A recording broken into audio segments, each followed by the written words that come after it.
आ गए हमारे सियासतदान सैलाब मुतासरीन में इमदाद बांटने। अब आप सब लोग नारे लगाएंगे, जबान ऐसे बाहर आएगी, आंखें बाहर आएंगी।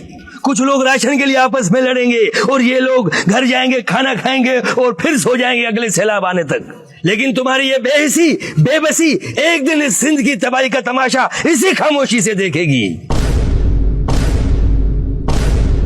कुछ नहीं करना है तुम्हें, कुछ नहीं। तुम्हारी जिंदगी में कोई फर्क नहीं पड़ने वाला। अंधेरे में रहने की आदत पड़ गई है तुम लोगों को, गुलामी करने की आदत पड़ गई है। पहले राजा महाराजाओं की, फिर अंग्रेजों की, और अब चंद इन भोतार और वडेरों की। कौमियत के नाम पर ये तुम लोगों को बहकाते हैं और तुम आपस में लड़ते हो। लड़ो, मरो, काटो, काटो एक दूसरे को। ये लोग ऊपर से ऊपर और अमीर से अमीर तक बनते जाते हैं क्योंकि उनको अपने मुफाद अजीज हैं, अपने मुफाद। जब आप लोगों के घर डूब रहे थे, गांव डूब रहे थे, शहर डूब रहे थे, तो कहां थे ये जागीरदार, वडेरे, ये एमएनए, एमपीए, ये चौधरी?